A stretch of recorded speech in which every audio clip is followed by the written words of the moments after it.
귀한 찬양 감사합니다. 우리 유경 지사님은 늦게 오셔가지고 아내 옆에 앉고 이렇게 머리 떨어졌는데 두 분 주중에 다루신 거 아니죠? 교회에 이렇게 저는 참 부목사 생활 때 이해를 못한 경우가 하나 있었어요. 우리 집사람이 한번 그 저녁에 같이 한번 앉아 예배를 드렸는데 우리 담임 목사님이 막 화를 내시더라고요. 왜 같이 하냐? 부모가 같이 하는 게 당연하지 왜 떨어졌는지 모르겠어요. 저는 한국 교회가 좀 이 가족 중심의 예배, 가족 중심의 이런 그 좌석이 좀 필요하다고 봐요.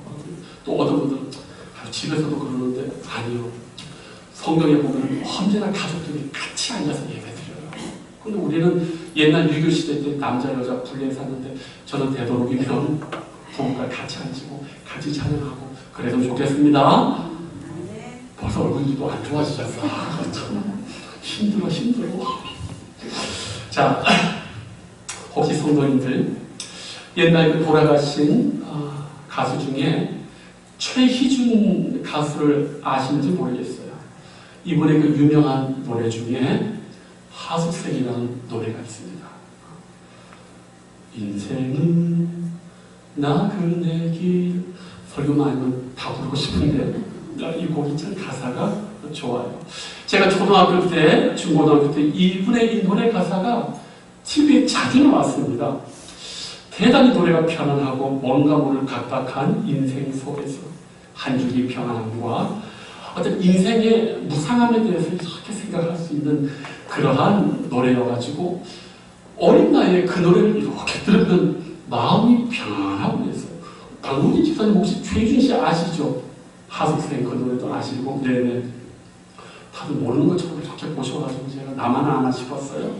우리 양모생도 웃는 거 보니까 아시는구나. 아셔요? 손 집사님도 아셔요? 말씀과 기도에 전무하신다고 조금 아신대요. 예. 성경에는 그리고 우리 인생에는 이 인생을 길로 말하는 경우가 대단히 많습니다. 왜?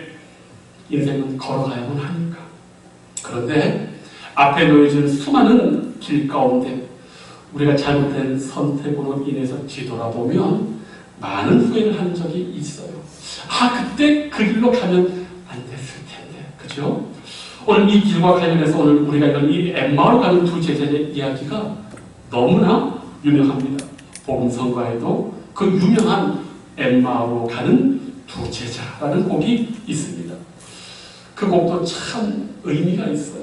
특별히 우리 성도님들이 2절을 아주 좋아하시더라고. 이 세상 가는 길, 엠마오로 가는 길. 똑같은 좌절과 절망, 슬픔이 있다고 하는 그 가사가 아주 우리 인생에 대해서 잘 이야기해주고 있는 것 같습니다. 자, 그 엠마오의 복음성가 가사처럼 오늘 성경의 표현도요. 이 엠마오로 가는 이 두 제자의 모습을 세 가지에 걸쳐서 슬픔을 표현하고 있어요. 제자들이 지금 예루살렘에서 엠마오로 가고 있습니다. 예루살렘은 엠마오보다 높은 위치예요. 자, 높은 위치에서 낮은 곳으로 향하여 갑니다. 둘째로 예루살렘은 동쪽에 있고 엠마오는 서쪽에 있어요. 동쪽은 옛날부터 태양이 떠오르는 생명을 상징하고요. 서쪽은 이와 반대로 태양이 지고 죽음을 의미하고 또 석양은 쓸쓸하죠. 또 한 가지 더 여기 의미심장한 심상이 있어요. 지금 이 두 제자가 엠마오로 향하여 갈 때 시간이요. 저녁 시간이에요. 날이 어둑어둑해지는 거예요. 자, 이 엠마오의 두 제자가 높은 곳에서 낮은 곳으로, 동쪽에서 서쪽으로 어둑어둑해지는 그 저녁을 이 두 제자가 무겁고 힘든 발걸음을 옮기고 있습니다. 이런 두 제자의 모습이 좌절과 실망, 실패로 점철이 된 우리 인생을 너무나 잘 말해주고 있습니다. 그래서 복음성가의 이 두 제자의 이야기가 그토록 자주 우리가 부르고 부활주일에 이 두 제자에 대한 말씀을 그렇게 많이 듣는 이유일 것입니다. 그런데 저는 오늘 이 귀중한 말씀을 다시 상고하며 은혜를 끼치기 전에 정작 우리가 놓치고 간과하고 있는 소중한 하나님의 메시지를 먼저 말씀드리면서 오늘 말씀을 시작하려고 합니다. 지금요, 엠마오로 향하는 두 제자가 큰 절망을 품고 가련하게 걸어가는 것은 사실이지만 그보다 먼저 우리가 직시해야 하는 것은 두 제자가 지금 대단한 불순종의 길을 걸어가고 있음을 우리가 봐야 합니다. 여기 이 두 제자가 엠마오로 걸어가는 날에 대해서 오늘 누가가 아주 의미심장하게 말을 하고 있어요. 24절 13절에 그날이라는 말을 기억하십시오. 이 날이 무슨 날인 줄 아십니까? 이 날이 예수님 부활하신 날이에요. 이날 어떤 일이 벌어졌습니까? 여인들이 무덤을 찾아갔는데 거기 빈 무덤이 있었고 두 명의 천사가 있었습니다. 그런데 천사가 이 여인들에게 무슨 말을 했냐면 예수께서 여기 계시지 않고 살아나셨다라고 했어요. 그런데 오늘 이 누가복음에는 없는 중요한 말씀이 천사가 한 얘기가 마가복음 16장 7절에 뭐라고 나와 있냐면은 두 천사가 여인들에게 내가 하는 말을 제자들에게 전하라고 해요. 어떤 얘기? 제가 읽어봅니다. 가서 그의 제자들과 베드로에게 이르기를 예수께서 너희보다 먼저 갈릴리로 가시나니 전에 너희에게 말씀하신 대로 너희가 거기서 배우리라 하라 하는지라. 이 이야기를 듣고 여인들이 제자들에게 와서 주님이 부활하셨고 갈릴리에 계시니까 거기로 가셔야 됩니다라고 제자들에게 얘기했을 때 그 제자의 무리 중에 이 두 제자가 여기 들어있었어요. 그런데 이 두 제자는 그 이야기를 들었다면 이스라엘은 영토를 크게 세 가지로 나눠요. 북쪽 갈릴리, 중간 사마리아, 남쪽 예루살렘이란 말이에요. 그러면 무덤에서 천사가 말한 주님이 부활하셨고 주님이 어디 계시다고요? 갈릴리로 먼저 가셨으니까 너희들 거기 가서 뵈라고 분명히 얘기를 했는데 이 예루살렘에서 북쪽 갈릴리가 아니라 엠마오는 어디요? 서쪽이요. 여인들이 천사가 말한 그 갈릴리로 가시라는 그 말을 듣고도 지금 이 두 제자가 북쪽을 향해 가는 것이 아니라 서쪽을 향해 가고 있는 거예요. 이게 그래서 불신한 길이라는 거예요. 지금 이 말을 낭만적으로 지금 들을 수가 없는 거예요. 친히 여인들에게 방부했음에도 불구하고 지금 이 제자들이요 부활을 믿지도 않고 여인들의 말을 듣지도 않고 불신한 길로 예사의 길로 돌아서고 있다는 사실이에요. 그런데 여기 이 불순종의 길을 걸어가는 두 제자에 관해서 더 놀라운 사실이요 14절 15절에 나와 있어요.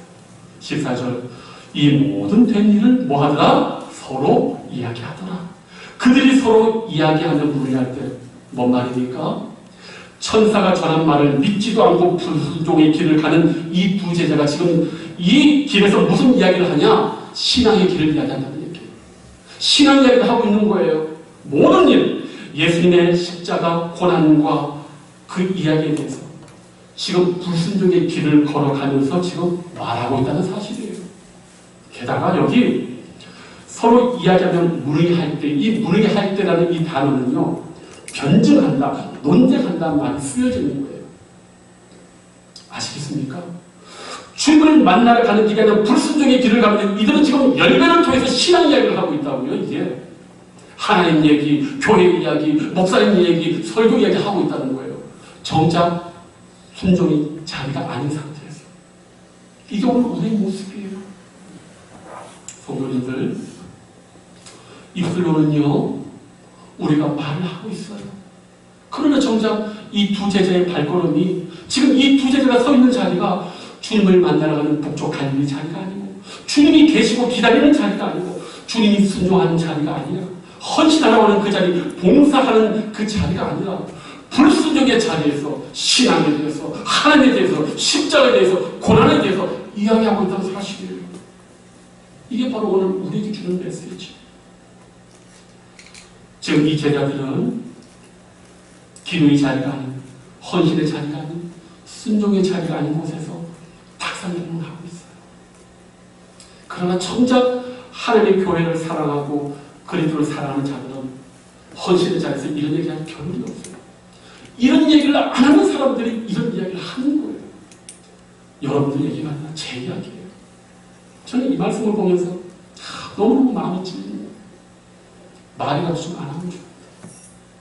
그토록 많은 좋은 말을 했지만 이 말씀을 비추어 볼 때 저도 불순종하는 게 너무나 많이 있어요. 성도님들보다 더 기도하고 더 말씀 보고 더 전도하고 해야 되는데 부족할 때가 너무나 많이 있어요. 우리의 현실은 이것을 우리가 꼭 기억해야 됩니다. 사랑하는 성도님들, 말하는 것으로 끝나지 마세요. 그 논쟁하는 것에 변죽을 들이지 마세요. 중요한 것은 지금 내가 서 있는 자리가 어느 자리인가가 중요해요. 주님이 만나러 오는 자리, 주님이 계시다고 하는 그 자리가 아니라 딴 길을 가면서 신앙으로 열심히 이야기를 해요. 그거 우리 지금 멈춰야 됩니다. 이게 바로 오늘 우리의 연약한 모습이기도 해요. 그런데 오늘 성경은 이 두 제자들이 그렇게 부활의 소식을 듣고도 불순종하는 이유를 두 가지를 말하고 있어요. 눈이 가려워져서, 또 두 사람이 슬픈 빛을 띠고 왜 눈이 가려워졌어요? 제가 항상 하는 말이지 않습니까? 우리는 내 마음이 보고 싶은 것만 보고 듣고 싶은 것만 듣는다고.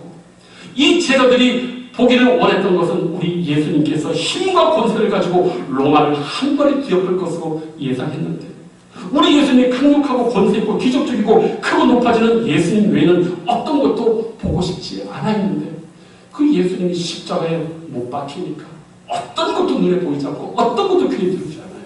모든 기대가 사라지니까 마음이 슬픔으로 감싸버리니까 부활의 소식, 천사의 명령을 듣고도 그 마음의 슬픔이 가득 차가지고 말씀에 반응을 못하고 있는 겁니다. 그런데 성도님들, 감사한 것은 이 두 제자의 불신앙의 길 가운데에 우리 주님이 미워도 다시 한번, 우리 이제 해야 돼요. 미워도 다시 한번 그 두 제자 옆에 뭐라고 타박하지 않으시고 조용히 옆에 와주시는 거예요. 그 두 제자 불순종의 길에 동행하면서 우리 주님 지금 갈릴리로 가셔야 되는데 그 많은 제자들 중에 가장 낙담하고 변죽 울리면서 불신앙의 길을 가고 있는 두 제자를 그냥 포기하지 않으시고 아무 말 없이 옆에 이렇게 동행해주고 있습니다. 우리가 왜 이 자리에 설 수 있는 줄 아십니까? 우리가 헌신 잘해서 열심히 해서 하는 기쁘시게 하는 일 많이 해서요? 천만의 말씀이에요. 만만해 콩떡.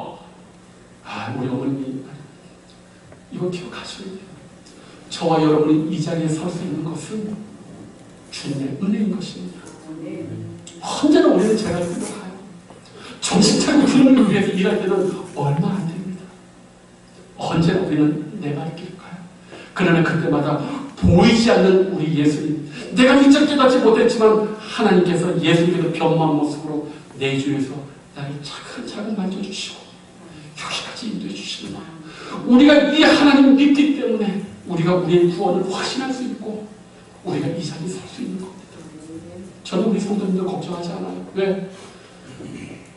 성도님들을 사랑하는 예수의 사랑이 얼마나 큰걸 알고 있기 때문에 우리는 언제나 제갈 길로 가려고 하지만 언제나 옆에 오셔가지고 그렇게 가면 안 된다라고 모든 인생길 가운데 우리를 보호하시고 인도하시는 그 예수님의 함께 하심을 제가 믿기 때문에 사랑하는 성도님들, 그렇기 때문에 우리가 주님 앞에서 이 하나님의 은혜를 붙잡아야 됩니다.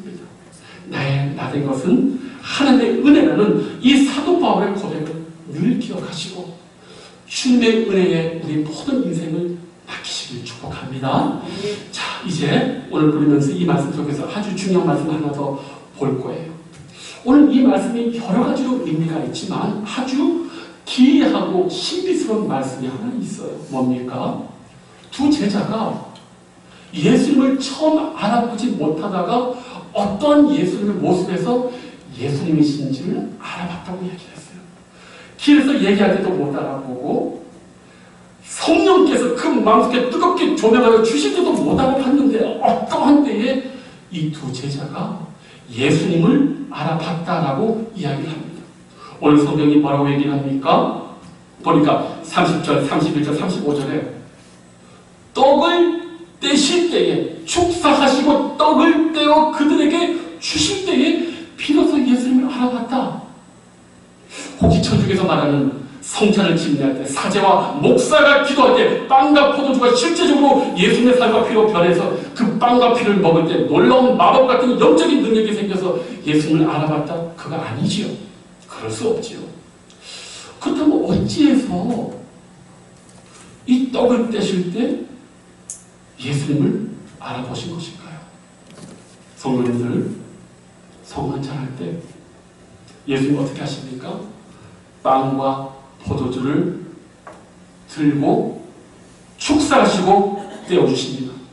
예수님이 떡을 떼어 하늘 향해 축사하실 때 그 손과 손목을 가렸던 옷이 아래로 내려가면서 두 제자가 그 내려진 옷 사이로 가려져 있던 주님의 십자가에 못 박힌 자국을 본 것이 아닐까요?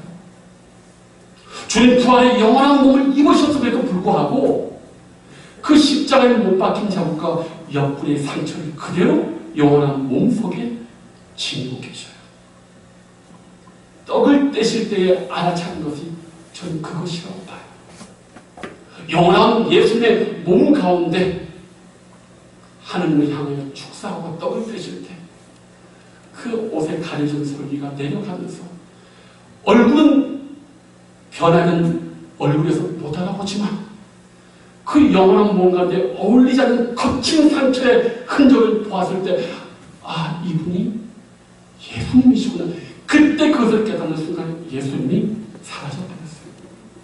저는 여기 기독교의 심오한 진리가 있다고 봅니다. 예수님의 십자가 죽음과 고통의 상처는 우리 예수님에게 진정한 자랑이고 우리에게 진정한 힘과 위로가 된다는 사실이에요. 우리 주님께서 십자가를 지시고 부활을 하셨어요. 그런데 제가 의미심장한 게 그거예요. 왜 영원한 부활인데 그 자국이 그대로 있느냐 말이죠. 우리 같은 그거 없어져야 되지 않겠어요? 그러나 예수님에게는 우리에게는 그 십자가에 못 박힌 자국이 우리의 영혼의 제정신을 가지고 오는 그런 트레이드 마크라는 사실이에요. 제자들의 눈은 가려져 있습니다. 온갖 생각으로 점철되어 있었는데 주님의 십자가에 못 박힌 그 자국을 보면서 이들이 깨닫고 이들이 정신이 든 거예요. 우리가 지금 잘못된 길을 걸어가고 있구나. 주님이 나를 위해 죽으셨는데 내가 아직도 십자가에 못 박혀 있지 않구나. 저는 이 말씀이 오늘 대단히 우리에게 의미가 깊다고 봐요. 오늘 우리는 우리 예수님의 위대하고 영광스러운 모습을 대단히 많이 기대해요. 그건 그러한 곳에 하나님의 능력이 나타난다고 봐요. 그러나 그렇지 않아요. 진정한 주님의 영광과 주님 되심은 십자가의 고통과 헌신과 슬픔 속에, 섬기는 속에 우리 주님의 위대함이 드러나는 거예요. 인도의 캘커타에 마더 테레사가 그 누추하고 많은 빈민들이 사는 그곳에 주님의 십자가를 지고 그들을 섬길 때, 그 고통의 자리에 있을 때 우리는 그를 통해서 누굴 봅니까? 예수님을 보는 거예요. 오늘 우리는 내가 권세 있고 내가 잘 살고 내가 유명하면 하나님의 능력이 나타난다고 생각하지만 그렇지 않아요. 주님의 십자가의 고통이 연상되고 우리가 주님을 향한 열정과 눈물과 그런 고통과 슬픔이 있을 때 바로 거기에 주님의 위대한 신앙의 빛을 우리가 보게 되고 거기에서 우리가 주님을 만나고 주님을 알 수가 있어요. 그런데 우리는 그거 생각 안 하죠. 화려하고 변화된 예수님의 몸만을 생각하면 예수님 어디 계실까? 아니요. 십자가의 상처가 생각나는 거, 십자가의 죽음이 생각나는 거, 내가 죽어지고 내가 섬기는 그 자리에 주님이 계시는 우리가 볼 수가 있어요. 우리는 그걸 붙잡는 사람입니다. 사랑하는 성도님들, 오늘 그렇기 때문에 우리가 이 신앙생활 하면서 주님을 경험하고 싶고 주님을 만나고 싶고 주님의 능력을 회복하고 싶다면 십자가의 죽음과 그 못 박힘의 자리, 그것을 기도하고 찾으시고 그 자리에 머물러 보십시오. 주님의 함께 하신과 능력을 경험하게 될 줄로 믿습니다. 이제 마지막으로 제가 한 가지만 더 말씀드리고 싶어요. 오늘 이 부활의 주님을 만난 두 제자가 그 이후 어떤 삶을 살았는지를 정말 주목해 보시기 바랍니다. 33절에 이렇게 나와 있어요. 곧 그때로 일어나 예루살렘에 돌아가 보니. 놀랍지 않습니까? 부활의 주님을 만나기 전에 예루살렘은 두 제자에게는 모든 기대와 소망이 무너진 곳이에요. 생각하기 싫은 곳입니다. 왜? 거기서 우리 예수님이 벌거벗은 상태로 채찍질과 조롱과 모욕을 당하고 십자가에 죽으셨기 때문이에요. 예루살렘은 두 제자에게는 실패와 절망의 트라우마의 도시입니다. 그런데 부활의 주님 만났더니 그 예루살렘이 진정한 승리와 영광의 자리인 것을 깨달았던 거예요. 실제로요, 우리가 인생을 살아가면서 우리가 돌이키고 생각하고 싶지 않은 삶의 자리들이 있어요. 왜? 거기서 우리가 패배를 맛봤기 때문에. 근데 성도님들, 그 자리가 사실은 나를 향한 하나님의 위대한 회복과 축복의 자리일 수가 있는데 우리가 믿음으로 주님을 보지 못하고 인내하지 못하고 그 축복을 걷어차버리고 실패해서 도망오는 경우가 대단히 많이 있습니다. 어쩌면 우리 인생의 트라우마, 생각하고 싶지 않은 실패의 자리는요, 절망의 자리가 아니라 사실은 위대한 하나님의 역사가 있는 위대한 하나님의 축복의 변모된 자리일 수가 있어요. 오늘 이 얘기를 좀 한번 좀 말씀드리고 싶어요. 이삭에게 혹시 그랄 땅 아십니까? 이삭에게는 그랄 땅이 그런 자리였어요. 자, 이삭이 열심히 살고 있는데 가나안 땅에 기근이 들었어요. 그럼 어디로 가야 되냐? 그때는 전부 다 이집트로 피신 갑니다. 그런데 하나님이 이집트로 내려가는 중에 그랄 땅에 딱 머무르는데 갑자기 말씀하시는 거예요. 이삭아, 너 여기 그랄 땅 머물지 말고, 애국으로 가지 말고 여기 그랄 땅에 머물라는 거예요. 그런데 이 그랄 땅이 어떤 땅인 줄 아세요? 아브라함과 이삭의 가정의 가장 수치와 부끄러움의 땅이었어요. 왜? 사라가 이뻐가지고 그때 이 아비멜렉이라는 그 도시 국가의 왕이 사라를 취하려고 남편을 죽일까봐 아브라함이 사라에게 말합니다. 당신 바른 말 하면 내가 죽으니까 당신 내 누이라고 해라. 그래서 그렇게 거짓말 해가지고 이 이삭의 엄마 사라가 아비멜렉의 여인으로 신부로 팔려가는 일이 벌어진 거예요. 아들 이삭은 그걸 아는 거예요.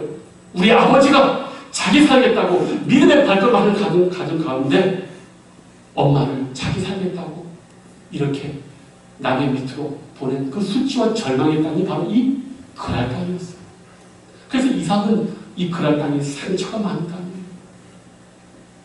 그리고 오늘 하나님께서요, 이 이삭의 트라우마 같은 이 그랄 땅에 대해서 이삭아 여기 머물러라 하는 거예요. 우리 같으면 하나님 왜 이 땅입니까? 그랬을 텐데 이 성전의 이삭은 헌전히 기도하는 사람이에요. 그냥 거기 머물러요. 그리고 어떤 일이 벌어진 줄 아십니까? 아버지 아브라함은 그 땅에서 수치와 배신을 하나님 앞에 하고 불명예를 안고 왔지만 거기에 하나님의 명령에 순종하고 인내를 참은 이삭에게는 그 땅에서 소출이 몇 배요? 100배.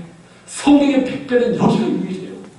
이때 이삭이 얼마나 거부가 되었는지 그 아비멜렉의 그랄 땅의 왕이 보니까 이삭이 너무 창대하고 거부가 돼가지고 자기를 삼킬 수 있는 강대한 자가 됐기 때문에 군대 장관을 데리고 와가지고 우리 평화조약맺자, 우리 침범하지 말라고 한 위대한 축복이 여기서 이루어져 있어요. 사랑하는 성도님들, 우리가 생각하기 싫고 우리가 다시 돌아가기 싫은 그 실패와 절망의 자리가 순종하지 못하는 아브라함에게는 트라우마의 자리였지만 순종과 믿음을 지킨 이삭에게는 그 인생이 완전히 180도로 변화되는 축복의 시작의 자리인 걸 기억하시기 바랍니다. 오늘 이 부활의 주님의 깨닫고 말씀을 붙들은 이 제자들이 다시금 그 실패의 자리 예루살렘에 갔는데 주님 말씀 듣고 그 자리가 실패의 자리가 아니라 영광의 자리고 승리의 자리인 것을 깨닫고 돌아갔어요. 저는 우리 사랑하는 성도님들이 바로 이 두 엠마오의 제자들처럼 주님에 대한 말씀을 믿고 그 믿음을 가지고 정말 다시금 분연히 일어나서 실패의 자리라고 생각된 좌절과 절망의 자리에서 다시금 하나님이 예배하신 축복과 은총을 회복하시길 주님의 이름으로 축복합니다. 기도하겠습니다. 아버지 하나님, 오늘 우리 인생 가운데에 우리도 이 두 제자처럼 엠마오 길로 걸어갑니다. 여전히 불순종하고 여전히 깨닫지 못하고 여전히 제갈길을 걸어가고 있지만 그러나 감사한 것은 우리 예수님이 친히 동행하시고 우리를 깨우치고 있다는 사실입니다. 주님, 그 주님의 은혜에 우리 온 영혼을 의지하고 맡기게 하여 주시옵소서. 아버지 하나님, 때로 우리 생각하고 싶지 않은 많은 자리가 있습니다.